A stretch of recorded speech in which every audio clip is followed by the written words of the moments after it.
ありがとうございます。今ご紹介いただきました川田でございます。最初の講演としてですね、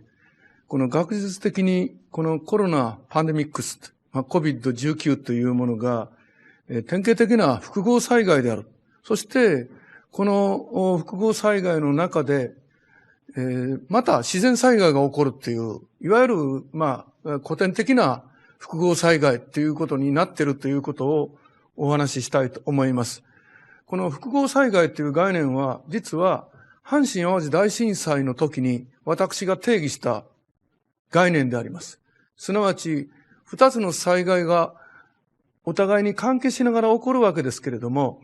二次災害とか三次災害と違って、後から起こる災害による被害の方が最初の被害よりも大きい。こういう定義でございます。ですから、この今コロナパンデミックスが世界的に広がっているわけですけれども、ここで先ほど小此木大臣からご紹介ありましたように、東京で首都直下地震が起こる、あるいは南海地震が起こると、とんでもない被害になるわけであります。ですから、起こる前にそれへの対応をどうするかということを考えなければいけない。こういうことで、私はその複合災害の学術的な特徴を今日短い時間でございますけれどもお話をしようというわけであります。ですから、このコロナパンデミックもそうですし、大きな災害もそうですけれども、たくさんの人が住んでいる、活動している大都市で起きますと、非常に大きな災害になるわけです。私はここで都市という概念というのは、たくさんの人が集まっているところというふうに定義していますから、いわゆる東京とかニューヨークとかロンドンとか、あるいはマニラとか、そういうたくさんの人が住んでいるところを対象とした考え方なんでありますけれども、決して大都市でしか適用できないというわけではなくて、人が集まっているところでコンパウンドディザスター、この複合災害が起こると大変大きな被害になる。しかも、この今、世界経済っていうのが実はネットワーク構造になっています。これが実はこのパンデミックによる社会経済被害を非常に大きくしている。なぜかと言いますと、コロナの拡散っていうのは、このネットワーク上を実は高速で広がっているわけであります。ネットワークっていうのは、実はノードとエッジでできています。コロナの場合はノードクラスターと言います。我が国でも、この感染初期の段階では、このクラスターになるのは医療機関、あるいは高齢者の福祉施設、あるいは人々がたくさん集まるアミューズメントの施設で発生いたしました。で、もう今は第3次の大きな拡大期に入っていまして、もうそれ以上のですね、拡大になっている。一般のご家庭でも実はパンデミック広がってきているわけであります。大変コントロールが難しい状況になっている。こういう複合災害の非常に大きな特徴がですね、時代的に現れてきているということなんであります。ですから、私の講演は3つのパートで構成しています。一つは、都市災害というのは、実は自然災害とか COVID-19 とかテロ事件が都市で起こるという共通の大災害の特徴を持っている。それから、なぜそんなに大きな被害になるのかというのは、実は複合災害になっているからだということを知っていただきたい。COVID-19 も典型的な複合災害です。なぜかと言いますと、中世の時代に起こったこのペストによるパンデミックというのは、実は3密対策とか、あるいは都市封鎖、こういったことが効果的であったわけであります。ですけど、現代はそうではありません。人々は飛行機、あるいは高速列車、自動車、いろんな形で、瞬時に拡散するという特徴を持っています。そのネットワーク的な動きが実はコロナの感染と重なっているわけであります。ですから、COVID-19 も複合災害だと考えなければいけないというわけなんであります。じゃあ、どうすればいいのかということで、ここで皆様方に想定員が起こっているということを知っていただきたい。想定員というのは、もともと自然科学で使われている言葉です。例えば、水というのは普通液体です。ですけども、0度 C より温度が下がりますと、いきなり氷になります。液体が固体になるんですね。100度を超えると、今度は液体が気体になります。このように、温度が変わることによって、水の性質が極端に変わります。こういう現象が実は社会現象でも起こっていると考えなければいけない。つまり、コロナパンデミックスがこれだけもう1億人を超える感染者を出すというのは、もうこの想定員が実は起こっていると考えないと感染症を防ぐことはできないということを知っていただきたい。そして、特にこのワクチンが開発されるまで手の打ちようがないということでは困るわけであります。ワクチンというのは自然科学がもたらす文明的な主産であります。それがなければ、これを阻止できないという時代になっては困るわけであります。つまり、災害文化と言いますと、我々の日常生活の上でのこの抑止力、こういったものを高めなければいけない。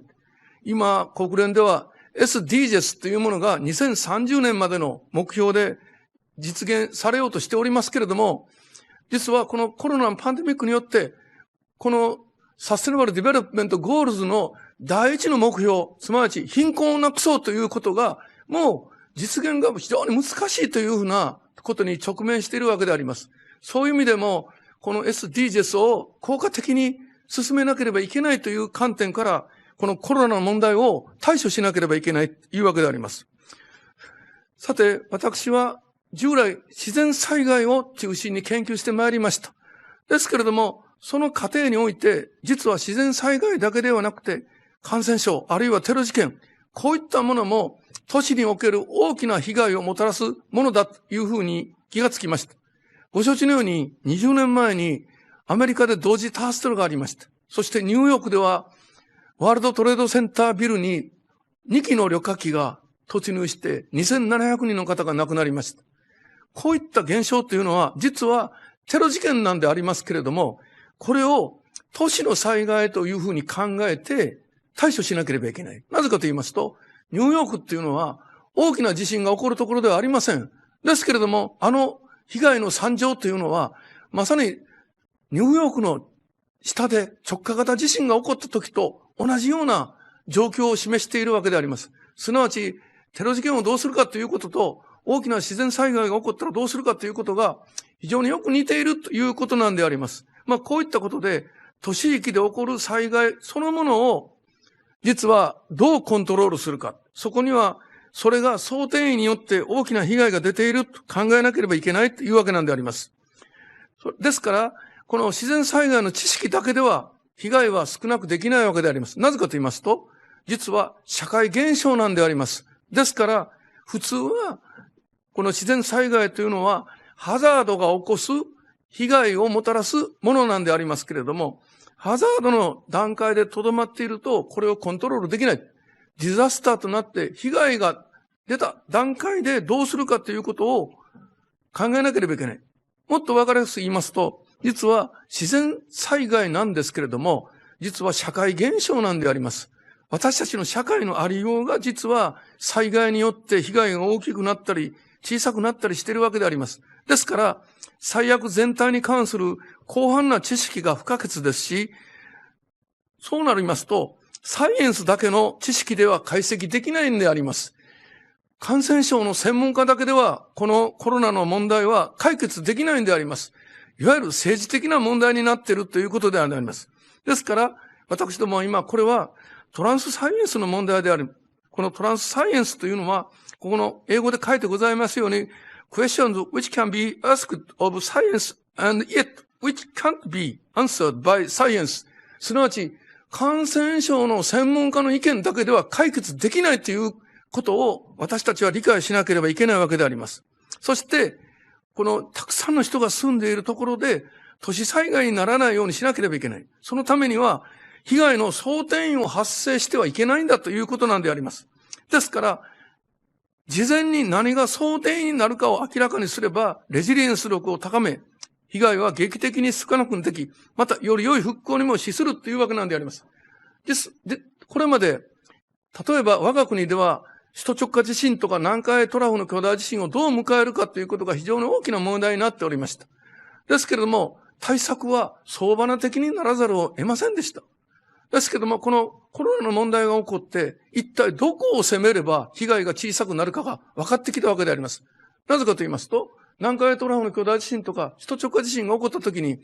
被害の総転移が起こらなければいいわけであります。じゃあ一体どこで起こるのか。これが実は問題になっているということなんであります。これが分かれば、非常に大きな効果が期待できるというわけなんであります。この図面は実は今から31年前に私が日本災害学会の学術賞をもらった図面であります。どういう図面かと言いますと、横軸は都市の人口密度と国全体の人口密度の比なんであります。例えば10というのは、例えば今神戸市は1平方キロにおよそ3000数百人住んでいます。日本全体では1平方キロにおよそ330人です。すなわち横軸の10のところに実は神戸市があるわけで、そうしますと普通の人口密度のところで起こる災害に比べると非常に大きな被害になっているわけであります。今から30年前にこの図面を作った時には、もちろん阪神淡路大震災起こっていませんでした。K というデータはありませんでした。ですから、この T というのは1923年の関東大震災における東京、Y が横浜であります。M というのは1985年のメキシコ地震のメキシコシティのデータなんであります。この3点というのが従来の被害よりも非常に大きくなっているということを私が見出したわけであります。で、実はその後、阪神淡路大震災が起こって、まさにこの K というデータがここにプロットされることになったわけであります。すなわち、都市で大きな災害になるのは総転移が起こったからだ。例えば、阪神淡路大震災で何が総転移かと言いますと、それまでは都市で火災が起こらなければ、地震が起こっても大きな被害にはならないというふうに考えていたわけであります。実は、阪神淡路大震災では、直後に亡くなった5500人のうち、5000人は古い木造住宅の全壊倒壊で亡くなったわけであります。これは起こってから分かったんであります。起こるまで、それが凶器になるということは、誰も気づきませんでした。すなわち、それが総転移が起こったという証拠なんであります。ですから、このコロナの問題が非常に深刻なのは、実はすでにもう世界経済が総転移で変わっているということなんであります。具体的に申し上げますと、このように、この英語でネットワークという単語とヒエラルキーっていう単語、垂直統合型のヒエラルキーっていう単語の言葉がですね、一体英語で出版される中でどれぐらい使われているかっていうこの頻度なんであります。1980年以降、このネットワークという言葉が非常に使われている。すなわち世界の社会経済構造っていうのは実は垂直統合型からネットワークに総転移していたんであります。専門的に申し上げますと、二次総転移ということで、きちっと調べなければわからないような総転移のことを言うわけであります。水が温度によって変わるというのは目で見てわかります。これは一次の総転移と言います。すなわち、このコロナの問題が起こる前に、世界社会経済っていうものが、もう総転移を実は被っていたというわけであります。そこにこのコロナが広がったというわけであります。ですから、わかりやすく申しますと、旧来は垂直型の階層性になっていたのが、今は分散型のネットワークになっている。これはどうしてそうなったかと言いますと、コンピューターのソフトで Web2.0 というのが実は開発されて、それまで情報というのは上下に実は流れていたわけでありますが、この Web2.0 によって水平にかつ瞬間的にたくさんの人が共有できるという世界になったわけであります。もっとわかりやすく言いますと、自動車産業でトヨタとテスラというのがあります。ご承知のようにトヨタは世界一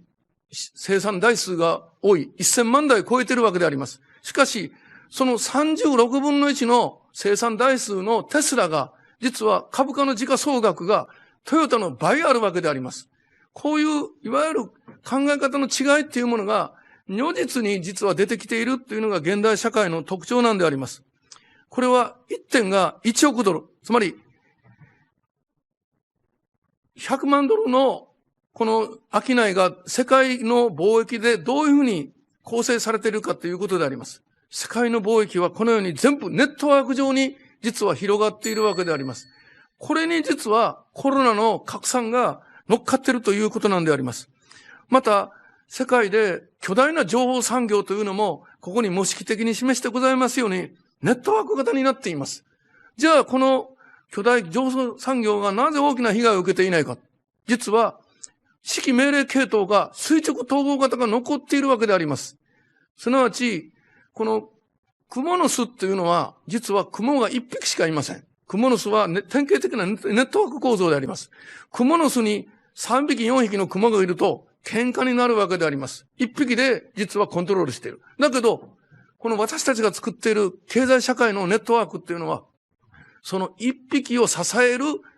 シンクタンクが実は必要なわけで、これが垂直統合型でやっているという、こういうハイブリッド型になっているところが、この巨大な情報産業が、実は現在もコロナの中で頑張っているということに、実は繋がっているというわけであります。ですから、この自然災害と感染症拡大の相似性ということを考えていただきますと、実は感染症は、ご承知のように中国の武漢、人口1100万の都市で起こった当初はエピデミックでした。ところがそれがすぐにパンデミックに拡大したわけであります。人的ネットワーク、あるいは社会のネットワーク構造が複雑化してパンデミックになったというわけであります。ですから、対策としては社会に存在する各種ネットワークのノードとエッジを切り離すということなんであります。ただし、全体を孤立化させると社会経済はダウンします。7割、テレワークでもう会社に来てこなくていいっていうような日本が最初にやった対策っていうのは社会経済全体が麻痺するわけであります。もっときめ細かな対策をやらなければいけないっていう案であります。あらゆるものをいわゆる3密対策で行こうとすると社会全体がダメになるっていうのはネットワーク構造から見れば明らかなんであります。ですから、この被害拡大というのは、ノードとエッジを実は作りながら拡大しているということでありますから、感染症の場合は、クラスターの形成を阻止する。都市災害の場合は、停電、断水、通信障害などの社会インフラっていうのが実は停止しますと、これが実は次の大きな災害の原因になるわけであります。例えば、東京で停電が長期化しますと、テレワークもできません。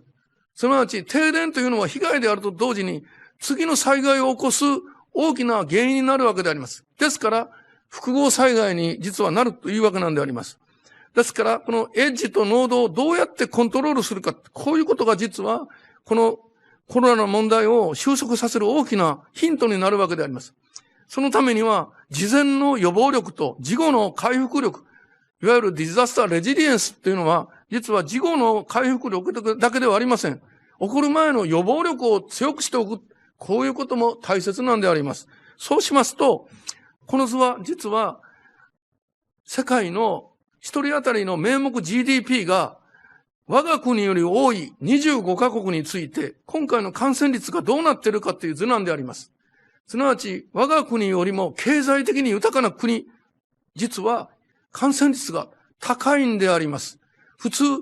常識的には、社会が経済的に豊かになれば、感染率は下がるというふうに考えることが普通なんでありますが、逆に、一人当たりの所得の多い国ほど感染率が高いということをこの図は示しているわけであります。すなわち、ワクチンができるまでは対処のしようがないというわけではないんであります。ワクチンだってお金がなければ接種することができません。ですから途上国よりも先進国の方がワクチンの普及は早く進むということが考えられるわけでありますが。ですけども、ワクチンが適用されると感染率がストレートに下がるかというと、この図はそうは示していないというわけであります。すなわち、経済的な豊かさだけではダメだということを、この感染率の変化は示しているわけであります。ですから、これまで私たちは科学を基準とした災害文明によって、この自然災害を中心にコントロールしようと考えていました。そこには最終的にはベストソリューションがあるという形で進めてきたわけであります。ですけれども、コロナの問題が起こって、ベストソリューションなんか見つかりません。例えば、ワクチンが開発されても、変異種っていう、それに適合しない新種のウイルスが変化するということが、実はもう起こっているわけであります。ですからそうなりますと、ベストソリューションじゃなくて、ベストエフォートというものが効果を示すような社会にならなければいけないというわけなんであります。これは最後の図なんでありますけども、この災害文明の上に災害文化が乗っておる旧来の形から、実は最近はおかしくなっています。なぜかと言いますと、自然科学がどんどん進んで、そのプロダクツが実は防災に大きな力を持ってきている。我が国で申し上げますと、緊急地震速報、ハザードマップ、いろんなこの科学的なツールを用いた防災力を強くするということがどんどん進んでいます。でも、大雨が降って洪水氾濫が起こる。その時に避難指示勧告が出ても、住民は逆に避難しないんであります。すなわち、住民の中での災害文化になっていないということが非常に大きな問題になっているわけであります。このコロナの問題も、ワクチンがあれば何とかなるっていう、そういう短絡的な考えでは、このコロナには勝てないわけであります。ですから、私たちの日常の生活習慣になるような、そういう文化を作らなければ、このコロナには対処できない。すなわち、これから多分世界を席巻するであろう、コンパウンドディザスター、この複合災害に対しては、文明だけの力ではダメなんだと。文化を高めるということをやらないと、抑えることができないということをご理解いただきたいと思います。どうもご清聴ありがとうございました。